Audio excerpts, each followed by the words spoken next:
Alright mga kapatid, kapapasok lamang na balita, mainit-init to mga tol at bigyan natin to ng reaction video. Ang China mga tol ay nagbanta, nagbabala, nadudurugin daw mga tol nila ang sinumang bansa na manghihimasok sa kanilang soberanya at teritoryo mga tol. Naku po, eto matindi mga kapatid no. Sabi ng China sa Pilipinas, tanggalin na daw ang BRP magbanwa sa Escoda Shoal. Ito ang ating balitang panonoorin at bibigyan natin ng reaction ngayon mga tol. Pero bago natin to simulan, huwag mong kalimutan mag-subscribe. Click mo na rin ang notification bell para ma-notify ka whenever na may mga bago tayong reaction video tulad nito mga tol. Alright, so wag na natin patagalin to. Total wala na rin naman tayong inihintay na. Panoorin na natin to mga kapatid. Nagbanta ang China na dudurugin ang sinumang banyagang manghihimasok sa kanilang teritoryo at soberanya. Kasunod dyan ang pulong kung saan sinabi nito sa Pilipinas na alisin ang barko nito sa Escoda Shoal. Tindi na mukha no mga tol, tindi na tigas na mukha. Sila pa talaga nagbabala ng gano'n no. Dudurugin daw nila ang sinumang bansa na manghihimasok sa kanilang soberanya teritoryo mga tol. Diba? Ito dapat ang mga pinapahiya no. Sa mga ganitong pagmi-meeting, dapat ganito mga pinapahiya eh. Ang sagot ng ating Foreign Affairs Department sa pagtutok ni Joseph Moro.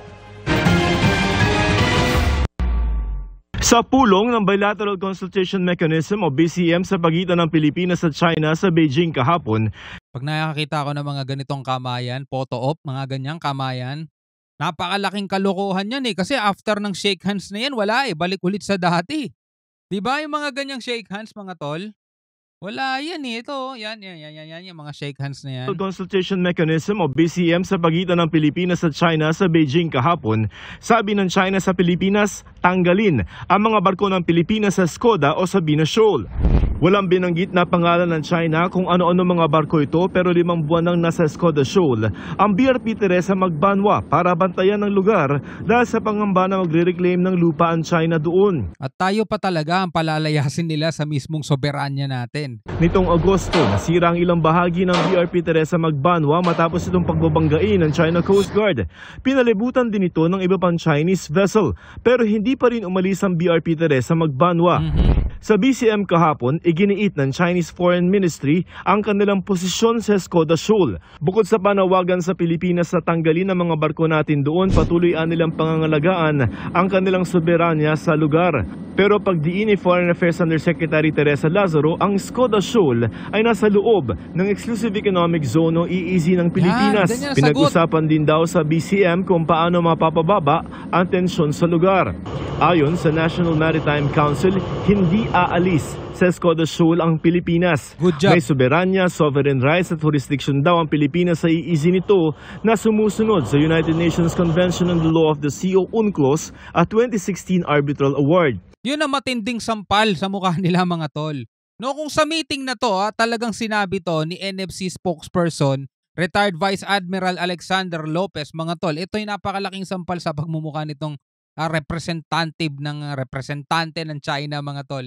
Kung sasabihin nila no na binabalaan namin ng sino mang bansa, 'di ba, na manghihimasok sa aming soberanya at teritoryo, dudurugin namin mga tol. Kaya Pilipinas, alisin na ninyo lahat ng mga barko ninyo sa Escoda Shoal. Tapos ito isasagot sa kanila. Laking sampal sa kanila yan. Laking sampal sa kanila niyan. Biruin mo Ito, we will keep our presence. The PH exercises sovereignty, sovereign rights and jurisdiction over all areas within our 200 nautical miles EEZ. Paano ngayon tatapatan ng China yan? Kahit sabihin natin hindi nila kinikilala yun, wala pa rin silang magagawa. Kasi lahat ng batas, lahat ng bansa nagko-comply sa UNCLOS, sila lang ang bukod tanging hindi. Hindi nila tayo pwedeng brasu-brasuhin na lang ng ganun. Ito po Ito nga ipasok natin to maikling balita lang to mula sa UNTV News mga tol. Ito yung pag-uusap nila. No, China kinausap ng Pilipinas ng derechahan. Prinangka daw mga tol Prinangka tungkol sa pangaagaw sa Escoda Shoal sa West Philippine Sea. Ito mula naman to sa UNTV News mga kapatid. Panoorin lang natin to. Wala pang breakthrough o napagkakasunduan ng Pilipinas at China sa ginagawang pag-uusap hinggil sa nagpapatuloy na tensyon sa Sabina o Escoda Shoal. Sa pahayag ng Department of Foreign Affairs, naging prangka at derechahan umano ang palitan ng posisyon ni na Undersecretary Teresa Lazaro at Chinese Vice Foreign Minister Chen Xiaodong sa pagpupulong sa Beijing kahapon, September 11. Naging derechahan, naging prangka katulad yung binasa natin kanina, yung mga pahayag na yon mga tol. 'Di ba? Ipaalala lang natin sa kanila, isampal natin sa mukha nila, oy, batay sa international law, sa UNCLOS. 'Di ba? United Nations Convention on the Law of the Sea, which is a signatory kayo, nakapirma kayo diyan. 'Di ba? 200 nautical miles yan ay yan ay teritoryo o soberanya pa ng Pilipinas, exclusive economic zone. At batay na rin sa 2016 arbitral ruling, baseless ang inyong kiniklaim. Dito binigyan diin ni Undersecretary Lazaro sa kanyang Chinese counterpart na nasa loob ng Exclusive Economic Zone o EEZ ng Pilipinas ang Escoda Shoal. Gayunman, nagkasundo umano ang dalawang panig na humanap ng iba pang paraan upang resolbahin ang tensyon sa pinagtatalo ng bahura. Simple lang yan eh. I-withdraw lahat ng China yung mga barko nila, tanggapin nilang hindi kanila yan. Yun lang yung solusyon dyan.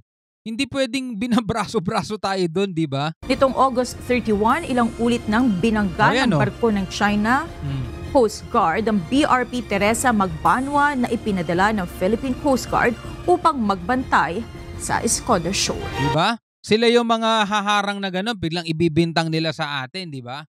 Na tayo daw ang bumangga sa kanila. Diba? Balik tayo dun sa isang balita kanina. This position is compliant and consistent with international law to include UNCLOS, United Nations Convention on the Law of the Sea. Diba? Sino susundin natin? Batas ng China? Susundin natin ang batas ng international law. And the 2016 arbitral ruling. Diba? Wag kayong loko-loko China. Ang presensya daw at aktibidad ng China ang iligal at paglabag sa mga batas. Yan ito ang katotohanan, Presensya diba? daw at aktibidad ng China ang iligal at paglabag sa mga batas. Diba? Kahit wala pa tayong arbitral ruling mga tol, international law pa lang. Diba? To UNCLOS mga tol. United Nations Convention on the Law of the Sea. Batas sa karagatan. Diba 1982 UNCLOS mga tol, nakapirma pa dyan ng China. Ang sabi, 200 nautical miles exclusive economic zone yan ng Pilipinas. Diba? So eto mga barko natin, yung Escoda Shoal mga tol, 75 nautical miles lang yan mula sa Palawan. Diba? Paano magiging soberanya ng China yan? Tigas na mukha nila. Ang Philippine Navy handa raw sa anumang maging hakbang ng China. Philippine Navy handang mag-report. handang magreklamo. One of the options yan na kung pwedeng gawin ng kabilang side is atake niyan. But there are already contingencies in place na alam din naman ng ating Western Command. Hindi pwedeng gawin yon ng kabilang side ng China. One of the options yan na pwedeng gawin ng kabilang side is hatakin yan. Diba, binangga-bangga nila tayo nitong nakaraan, itong BRP Teresa Magbanwa mga tol. Binangga nila ng paulit-ulit yan. Pero eto, hindi nila kayang i-claim na binangga nga talaga nila mga tol. Ibig sabihin, gumawa sila ng kalokohan pero hindi nila kayang panindigan. Diba? Binangga nila yung BRP Teresa Magbanwa na butas nga eh. Ano sabi nila sa report nila? Tayo daw ang bumangga sa kanila. Hindi nila kayang panindigan yung ginagawa nila. Tapos ngayon hahatakin nila. O baka pagkatapos nilang hatakin niya, sasabihin nila tayo humatak sa sarili natin. Diba? Kalokohan yan. Ganyan. But there are already contingencies in place na alam din naman ng ating Western Command what to do if in case this would escalate. Sabi ng Chinese Embassy sa Pilipinas, minamanmanan nila ang mga nangyayari sa lugar at handa sila magpatupad ng mga hakbang para mapangalagaan ang kanilang territorial sovereignty at maritime rights. Dapat ganun din tayo. Handa tayong magpatupad ng mga hakbang para maprotektahan natin yung ating mga territorial and sovereign rights, di ba? And maritime rights. Dapat ganun din tayo. Kaya nga sabi ni Senator Tolentino, baka panahon na para pumalag-palag naman tayo, di ba? Hindi na yung puro ganyan na lang. Sabi ni Chinese Army Lieutenant General He Lei sa isang panayam, manatili sanang mapayapa ang South China Sea pero kung itutulak raw ng Amerika ang ibang bansa o sarili nito sa frontline, mawawalan raw ng pasensya ang People's Liberation Army. Wow! Kala mo talaga no? Kala mo talaga veterans na sa labanan no? No? If the United States moves its pawns, pawns ang tingin nila sa atin behind the scenes, if it pushes countries to the front line or if the United States self ends up on the front line, then we in the Chinese People's Liberation Army will never have any patience. Aba, antindi naman ito ni Lieutenant General He Lei. He Lei! Ano ka, hello? Sa sarili nito sa frontline, mawawalan raw ng pasensya ang People's Liberation Army. Dudurugin nila ang anumang banyagang panghihimasok sa territorial, sovereign at maritime rights ng China. Unawain na natin ang China mga tol. Magaling lang sila sa mga ganyang mga boka. Hindi naman nila kayang patunayan. Hindi naman nila kayang gawin yan mga tol.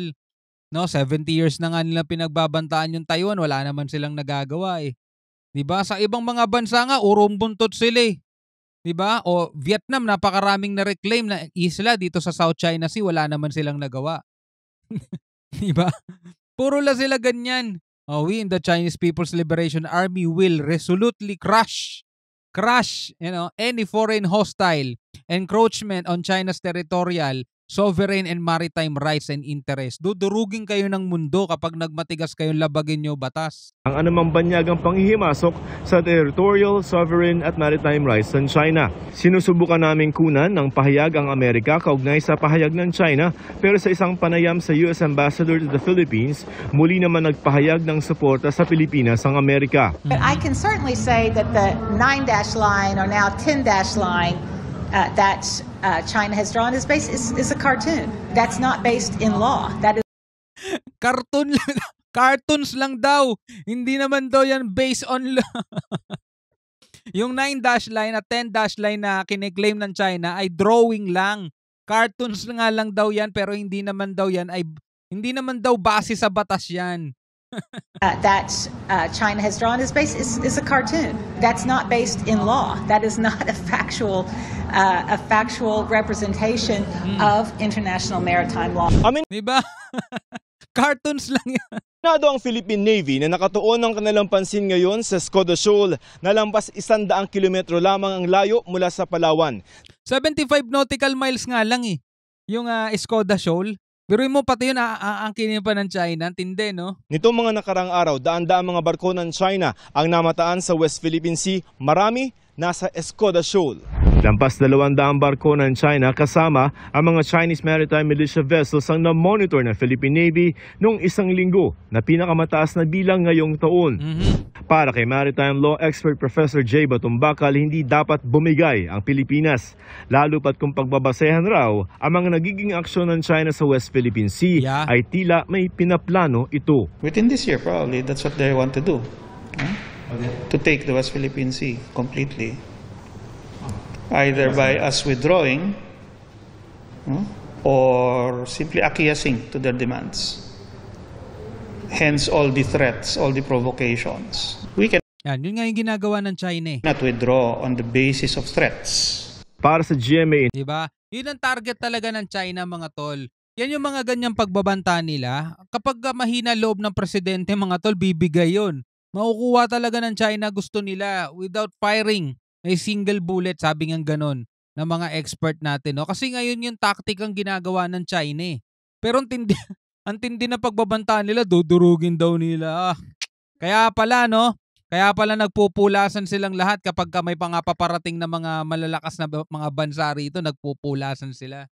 Anyway, bilang isang Pilipino, ano masasabi mo dito sa mga pagpapantasya ng China mga tol? Comment ka na lamang sa ibaba.